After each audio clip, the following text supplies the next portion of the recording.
Salut tout le monde! Allez tout le monde! Donc aujourd'hui, on vous a fait un spécial comment débuter avec les accessoires érotiques. Donc on vous parle pas nécessairement de jouets en particulier, Non. mais comment les entrer dans votre vie. Ouais.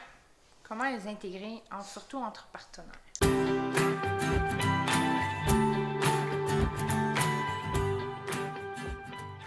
Donc entre partenaires, le plus important c'est d'avoir de la communication. Oui. D'expliquer pourquoi vous voulez avoir des accessoires érotiques, vos motivations pour les inclure dans votre vie amoureuse. Oui. Puis il y a certains partenaires qui vont être vraiment excités par ça, qui vont être comme hey, enfin, on ajoute du piquant, j'en avais envie. Chez d'autres, ils vont voir ça comme une compétition. C'est vrai. Que c'est que je suis pas assez bon, tu veux mieux. C'est vrai. Donc dans ce cas-là, moi je vous dirais de rassurer votre partenaire. Souvent, c'est ça qu'on entend comme question. Souvent, on a exemple des groupes qui viennent magasiner. Et souvent, il y en a toujours un ou deux là-dedans qui disent « Oh, moi, mon chum veut pas » ou « Ma copine veut pas ». Fait que c'est pour ça que c'est important d'expliquer pourquoi on veut ça. Parce que, comme on disait plus tôt, des fois, on peut penser que « Ah, je suis pas bonne. Ah, je suis pas bon. Ah, je fais pas ça de correct. » Mais les jouets enlèvent pas comme... Ils sont pas là pour remplacer. Non. Ils sont vraiment là juste pour agrémenter, faire différent et sortir de la routine, moi, je trouve. C'est ça, c'est donner un petit plus aux relations. Donc, ça va jamais remplacer un partenaire parce que votre partenaire, c'est avec lui qu'on va entretenir le désir, la flamme, que tu sais, l'excitation sexuelle va être envers ton partenaire. Tu vas regarder un vibrateur, tu vas pas faire comme « Oh, lui, il m'allume ». Non, c'est ça. Tu vas être excité parce que ça peut te procurer, mais il n'y aura pas la chaleur, l'attraction, l'échange qu'il y a avec ton partenaire. Exactement. Ça, c'est vrai. Donc, c'est irremplaçable. Mais c'est vraiment un beau petit plus pour changer la routine, pour varier. Oui, puis beaucoup d'accessoires, ça inclut en même temps. Donc, exemple, pendant une fellation, tu peux prendre un masturbateur pour masturber, mais en même temps, tu fais une fellation. Donc, il y a plusieurs choses qu'on peut faire, comme on dit tout souvent, la relation sexuelle, que tu ajoutes un coco vibrant pour le clitoris. Oui. Ou sinon, si on veut vraiment un accessoire pour ensemble, le cock ring, qui va vraiment être un anneau qui va vibrer au niveau du clitoris. Donc, tu sais, ça s'ajoute bien, puis c'est rien d'extrême. C'est ça. Ça fait pas peur, ça a l'air inoffensif. C'est ça. Puis si votre partenaire est réticent, essayez de savoir c'est quoi les motivations. Ouais. Qu'est-ce qui fait que la personne est réticente. Donc, c'est vraiment de communiquer, de ne pas se juger, mais aussi de se respecter et de se comprendre. Puis, allez magasiner ensemble. Faites le tour des magasins. Donnez-vous une idée de qu'est-ce que moi je serais prêt à inclure. Puis, au fur et à mesure, vous allez voir, vous allez évoluer dans ça. Oui, puis au pire, on peut commencer avec une lotion. Ça veut pas dire d'acheter un accessoire vibrant. Tu sais, une lotion, une crème qui va donner plus de sensations. Tu sais, ça peut commencer comme ça. Puis peut-être que graduellement, la personne qui est moins d'accord va peut-être voir comme « Ah, ça nous a fait plaisir, ça nous a fait du fun, ça nous a changé quelque chose entre nous. » Puis c'est pas obligatoire de l'utiliser à chaque fois. Pas parce qu'on a un tiroir plein d'accessoires que nécessairement faut les utiliser à chaque fois. Ça fait juste sortir de la routine puis donner un beau plus, moi, je pense. Puis tu sais, c'est le fun de varier la routine sexuelle autant que la routine masturbatoire. Parce qu'on peut vouloir débuter avec les jouets érotiques parce qu'on est seul, qu'on veut varier, qu'on veut justement changer les façons de se stimuler, même aussi réussir à atteindre l'orgasme. Oui. Parce qu'il y a plusieurs personnes qui n'arrivent pas à atteindre l'orgasme sans l'utilisation d'accessoires quand ils sont seuls. Il y en a qui ont moins de blocage avec les accessoires qu'avec un partenaire ou le contraire. Ça l'offre de quoi de différent. Des fois, ça t'aide à connaître mieux ton corps. Mais là, plus pour même la masturbation, tu sais, y aller à la main, ça peut... Tu sais, pour un homme, c'est pas la même façon de masturber que pour une femme. Des fois, ça peut être un petit peu plus long. Tandis qu'avec un accessoire, on peut aller de patte au but. C'est vrai. Donc, souvent, la masturbation, tu sais, ça peut être agréable d'ajouter quelque chose pour que ce soit plus agréable. Oui, c'est vrai. Ça facilite aussi les choses. C'est ça. C'est pas plus rapide, mais plus efficace. Ça donne des sensations différentes aussi. Donc, ça fait explorer autre. Moi, je trouve. Puis, tu sais, c'est normal de vouloir ajouter des accessoires érotiques dans sa vie sexuelle. C'est normal à 100%. Et il n'y a pas de honte à avoir par rapport à ça si vous débutez en la matière puis que vous ressentez encore quelques blocages par rapport à ça. Ensuite, quand vous allez magasiner votre accessoire érotique, il y a des questions à se poser. Moi, je vois souvent des clients qui rentrent en boutique puis qui me disent « Tu me conseilles quoi? » Ah, ces questions-là, je l'aime pas. Non. Tu me conseilles quoi? Mais toi, t'as quoi? T'es où dans ta vie sexuelle? T'as expérimenté quoi? parce que ton tiroir, peut-être que tu as la boutique au complet, comme ça se peut que tu n'aies rien essayé. Donc, ce qu'on va conseiller à quelqu'un, selon les niveaux, va être différent. Donc, si vous débutez, c'est sûr qu'on va s'enligner vers ce qui va peut-être plus vous scier que quelqu'un qui a déjà tout essayé dans le magasin, puis il va falloir se casser la tête un petit peu plus. Ouais. Donc, avant d'entrer en boutique, il y a des questions à se poser. À nous-mêmes. Oui, à nous-mêmes. Donc, moi, je dis toujours, demande-toi, qu'est-ce que tu veux stimuler? Ouais. Est-ce que tu veux stimuler ton clitoris, tes seins? Est-ce que tu veux découvrir ton point G? Tu veux faire une masturbation? Tu veux stimuler un pénis, l'anal? Peu importe. Pose-toi la question, je veux faire quoi avec cet accessoire-là?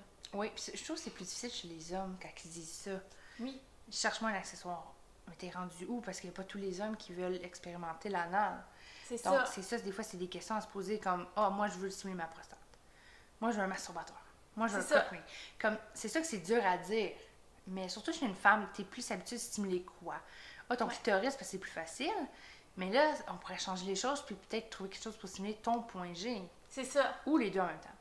Ouais. Il y a plusieurs... Il y a tellement de produits puis de trucs différents qui font tout dépendant de l'autre que je pense que c'est vrai que la question de c'est quoi je veux stimuler puis c'est où qu'on, par exemple en couple, c'est où qu'on veut aller ensemble. Ouais. C'est ça, je veux l'utiliser seul ou en couple. Ça aussi, les accessoires vont varier. En couple, on va utiliser des accessoires différents, plus ergonomiques aussi si on veut l'utiliser pendant des positions, que si on veut l'utiliser seul. Ça, c'est vrai. Donc là, ça va varier encore une fois. Puis, c'est quoi mes attentes? Je m'attends à quoi avec cet accessoire-là? Donc, ça aussi, c'est d'avoir des attentes réalistes. Donc, oui, puis c'est aussi, c'est pas la première fois. Tu sais, souvent, on achète un accessoire, on l'essaye, puis moi, je dirais qu'il faut l'adopter, comme il faut l'apprivoiser. C'est important de, quand on achète un accessoire, de les attentes. Des fois, on l'a pas la première utilisation. Des fois, c'est à long terme, puis il y a une gêne peut-être qui va disparaître, un confort d'extra, puis des réactions qu'on a, OK, on a eu cette réaction-là, mais la prochaine fois, ça se peut qu'on n'ait pas la même, plus qu'on l'adopte, qu'on l'apprivoise, qu'on sait comment l'utiliser aussi. Fait que, faut une préparation. Son accessoire. Oui, en gros, c'est pas mal ça. Il faut vraiment l'essayer à diverses, je dirais, façons, soirée, peu importe, avec notre partenaire ou seul. Il y a beaucoup de monde qui utilise aussi seul avant de l'intérieur avec son partenaire. Mais tu sais, là, c'était plus les attentes par rapport aux jouets. Tu sais, ils veulent quoi comme attente aux jouets? Tu sais, est-ce que tu veux avoir un orgasme? Tu veux-tu avoir l'éjaculation féminine? Tu veux-tu... Non, c'est ça. Tu veux-tu stimuler ta prostate? Puis avoir... Tu sais, tu t'attends à quoi? Est-ce que tu t'attends à un orgasme incroyable? C'est quoi tes attentes? Est-ce que c'est réaliste dans ce que tu t'attends avec ton accessoire? Oui, c'est ça. Ben, c'est ça que je voulais dire, d'une manière que c'est peut-être pas la première fois qu'elle va avoir cette attente-là. Oui, c'est ça. C'est dans ce principe-là que je parle. OK. Que si elle l'utilise la première fois, vu qu'elle s'énerve ou peut-être même pas préparée comme il faut, c'est ça qu'elle aura pas l'attente que ça arrive comme moi je veux ça, mais que finalement elle l'a pas eu, de pas se décourager là. Oui, de pas se donner dans que la première principe-là, c'est ça. Ça se peut que la première fois, tu sais, cet accessoire-là, on dise, celui-là, nos clientes ont des éjaculations féminines souvent avec ce produit-là, parce que c'est quand même une demande qui est très fréquente, ça. Je veux pas avec la pornographie, les gens, ils veulent atteindre ces niveaux-là d'orgasme. Donc, attends-toi pas à l'avoir la première fois, parce qu'il faut t'apprendre à l'utiliser. C'est comme un one night. La première nuit que tu as avec ton partenaire ou ta partenaire, ça sera pas la même nuit que un mois plus tard qui va être beaucoup plus travaillé, plus fluide, plus agréable. Oui. Donc, donne pas juste une chance à tes jouets. Non, c'est ça, je le dis. Donne-en plein. Fait que dans le fond, si tu as une idée en tête, c'est la première fois que c'est pas ça que tu as eu, mais je pense que c'est en l'apprivoisant qu'on finit par trouver, nous, notre meilleur. C'est un peu des essais-erreurs aussi. T'apprends à l'utiliser aussi. Il faut varier les positions quand on utilise les accessoires. Puis le prix, le budget. C'est quoi le budget que tu veux mettre pour ton accessoire? Oui, le budget. Donc, tu sais, parce que tu vas en avoir à 5 des jouets, 10 20 T'en as aussi à 240 Oui. Donc, c'est de savoir, toi, tu veux mettre combien pour un accessoire? Moi, je trouve que le premier accessoire, c'est important de ne pas y aller trop bas gamme. Ouais. Puis c'est important de ne pas y aller trop haut gamme. Je pense qu'il faut juste le juste milieu quand on veut débuter. Parce que le bas gamme, c'est sûr que ça le dit dans le mot, c'est pas le meilleur. C'est ça. La texture, il faut y aller avec la texture. Tu sais, le plastique, ça va être différent que le silicone. C'est ça. Fait qu'il y a plein de choses, je trouve, à regarder, moi. C'est important d'avoir un budget en tête. Ouais. Puis tu sais, t'as deux clans, on dirait. T'as le clan des personnes de ben moi je vais essayer de tout au plus petit prix. Oui, c'est vrai. Puis t'as l'autre qui va dire non, moi je vais aller pour la qualité, ça va me durer longtemps. C'est vrai. Honnêtement, moi j'opte plus pour La la qualité. qualité qui va durer plus longtemps. Parce que ça se peut que le basse gamme, tu vas l'essayer, tu vas être déçu. Tandis que celui de qualité, tu vas faire OK, wow, là je le sais c'est quoi l'extase. Oui, puis il y a une différence entre les bas gamme et les. Mais même ceux qui sont dans le milieu, là, honnêtement, ils sont rendus qu'ils font tellement des bons produits, pas dispendieux, Ah, mais mon de Dieu, qualité, que comparativement à il y a 20 ans, maintenant les produits rechargeables sont rendus le même prix que les produits Ouais. à batterie. Donc c'est sûr que je te dirais qu'un produit rechargeable, c'est déjà une coche au-dessus. Ouais. En partant. En partant, oui. C'est ça qui est le fun avec le rechargeable. Puis c'est dans pas mal les bons budgets, honnêtement, comme les plus petits budgets, là, tu peux t'avoir un produit rechargeable de bonne qualité. Vraiment. Surtout comme, tu sais, je regarde Satisfyer puis Adorio, qui est deux Oui. gammes qu'on a en boutique qui sont populaires, sont abordables, mais de très bonne qualité. Oui. Comme il accote les hautes gammes. Oui, Donc, vraiment. gênez-vous pas aussi à poser des questions en boutique. Ah oui. Les employés, on va vous conseiller les bons produits. Sinon, tu sais, sur notre site, on a aussi les blogs, on a le chat pour aider. Mais quand vous allez avec Satisfyer puis Adorio, là, pour des premiers produits, même si vous êtes quelqu'un qui est habitué, vous ne vous trompez pas non plus dans ça. Moi aussi, je trouve. C'est des bons produits qu'on conseille souvent, surtout pour les débutants. Ouais. Satisfyer, c'est souvent dans les débutants, c'est ce qu'on conseille en premier lieu. Qui sont vraiment abordables, de bonne qualité. Sinon, c'est sûr qu'on y va aussi avec le client ce qu'il a en tête. Puis le budget, c'est ça. Ouais. On va suivre le budget. On reste raisonnable. Bon, ça, c'est important. Puis pour la première fois qu'on utilise nos accessoires, comme Mélanie disait, on leur donne plus qu'une chance. Oui. Super important. Mais moi, j'attends souvent les clients qui sont à la caisse, ils sont très pressés d'aller l'essayer. Puis je te dirais que c'est une des moins bonnes manières. Oui. C'est qu'il faut être faut pas être préparé, il faut pas avoir une grosse séance et tout, mais c'est d'être plus dans le mental de tout ça, que j'arrive à la maison vite, je déchire quasiment ma boîte et je l'utilise. C'est que des fois, ils ont des attentes tellement élevées. C'est Ils ça. prennent pas le temps de le recharger. Ils se préparent pas. C'est juste, OK, go, je me baisse les culottes, je l'essaye. On dirait quasiment que c'est ça. Oui. Fait que moi, je vous dirais, prenez le temps de prendre un lubrifiant, vous mettre dans l'ambiance, bien recharger votre produit si c'est un rechargeable. Lubrifiant, honnêtement, là, c'est super important. C'est un must. Donc, ça va permettre d'éviter la friction, donc beaucoup plus confortable. Surtout quand c'est pour de la masturbation, on veut pas, on ne s'est pas réchauffé comme pendant des relations sexuelles. Donc, une petite goutte de lubrifiant va faire toute la différence. Oui. Puis c'est aussi, si on l'utilise en couple, par exemple un vibrateur et tout, de ne pas y aller trop rapidement non plus. Ouais. Comme tu sais, de pas, souvent on entend que ça va trop vite et autres. C'est vraiment d'aller graduellement à notre rythme. Et surtout si c'est la première fois, de faire attention à tous ces petits détails-là qui peuvent tout changer la situation. Puis aussi, j'aimerais dire que si vous utilisez un accessoire en couple, moi j'aime conseiller de l'utiliser la première fois seul. Parce que des fois, avec notre partenaire, vu que c'est la première fois, on va anticiper un petit peu plus. On va être parfois peut-être un peu plus timide. On va pas nécessairement vouloir changer 15 fois de position parce que finalement, moi, je l'aime mieux dans cette position-là. Ah non, finalement, je l'aimais mieux comme ça. Quand on l'essaye toute seule, on a la chance de vraiment apprivoiser le tout. Tu sais, ça reste une première fois. Donc, toutes les premières fois demandent d'être apprivoisées. Donc, j'aime vraiment dire, utilisez-le la première fois tout seul. Ensuite, là, vous allez pouvoir l'utiliser en duo, puis ce sera beaucoup plus agréable comme expérience. Oui, puis je dirais de pas... si, exemple, votre partenaire n'utilise pas de la bonne manière, d'y dire. Oui. Tout de suite. Tu sais, de l'aider sans nécessairement être sec. Dis pas, hey, tu te prends tout croche. Ouais. c'est de lui dire, par exemple, c'est pas la bonne... le bon côté de l'accessoire, peu importe, de le dire. Ou tu peux dire, je l'aime mieux de cette façon-là. Je l'ai essayé l'autre jour, puis comme ça, là, c'était wow. Puis là, tu sais, il donnait des trucs, mais gentiment, là, que ça se faufile bien, parce qu'on veut garder l'ambiance sexy. Oui. Fait que, tu sais, de pas faire de froid non plus. Ça coupe un peu le moment. Donc, tu sais, d'y aller graduellement, de montrer ce que tu aimes, ou de l'aider aussi, tu sais. Que ce soit pour d'un homme ou d'une femme.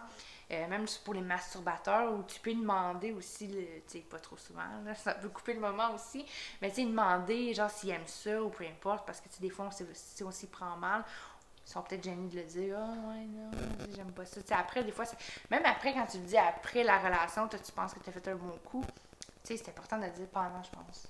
Ouais, de le dire pendant, mais on peut même offrir de faire un spectacle.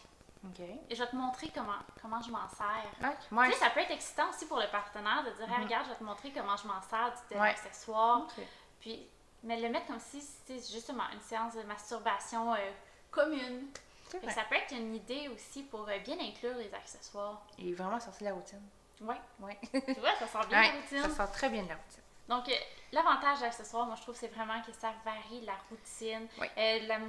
La routine masturbatoire autant que la routine en couple. Ça fait une grande différence. Puis une fois qu'on inclut ça dans notre vie sexuelle, c'est comme si notre vie sexuelle devenait sans limite. C'est plus juste la routine de OK, bon, ben, on fait une petite vide dans cette position-là. Bon, go, bing, bang, bang. Là, non, c'est même si tu es pressé, tu peux sortir un accessoire, c'est facile. Tu peux sortir une petite crème. Oui. Donc, ça change la vie. Moi, je suis très d'accord. Tu es d'accord? Je suis d'accord. Sur ça, j'espère qu'on a répondu quand même à vos questions. Si vous débutez en matière d'accessoires érotiques, c'est un tout nouveau monde peut-être pour vous, mais vous allez voir qu'une fois qu'on met les pieds dedans, c'est comme si notre imagination avait plus de limites. On rencontre enfin les licornes. Oui, puis il y a tellement de nouveautés. Tout le temps. Tout le temps. Que je pense qu'on en a vraiment pour tous les goûts. Peu importe vos préférences. Puis n'hésitez pas à varier. Varier votre routine. Ça, c'est important. Le plus important. Vous allez voir votre vie sexuelle, amoureuse. Elle va être épanouie. Va en gagner, oui, ça va être épanoui. Puis de continuer de toujours communiquer avec votre partenaire. Tu sais, après sexe, gênez-vous pas à vous dire, tu sais, allez pas dans le négatif, mais dire, prochaine fois, mais j'essaierais peut-être ça de cette façon-là. Ça ferait différent. Ouais. Tu sais, ça peut être une belle façon de dire, bon, ben, j'ai pas aimé comment il a utilisé ça ou comment il a fait ça, mais d'être plus constructif. Constructif, positif, de hey, j'ai pensé à ça. On pourrait l'essayer de cette façon-là, ça pourrait être intéressant. Oui. Ça donne même une petite touche sexy puis excitante pour la prochaine fois. C'est ça. Fait que, gênez-vous pas à vous dire vos commentaires de façon constructive, puis tu sais, juste de la communication. C'est ça. En couple, on devrait être capable de se rendre là. Donc, je pense juste vraiment, c'est d'être constructif. Oui. Sans blesser l'autre. Constructif, positif. C'est ça. Puis les intégrer naturellement. Oui, de faire ça naturel. Sur ça, je pense qu'on a fait le tour de notre comment débuter avec les accessoires érotiques. Donc, on vous souhaite une belle journée. Puis, si vous avez envie de découvrir justement les accessoires, venez nous voir au www.sensationplus.com ou sur nos réseaux sociaux. Puis, n'oubliez pas que notre livraison est super rapide. Bonne journée! Bye!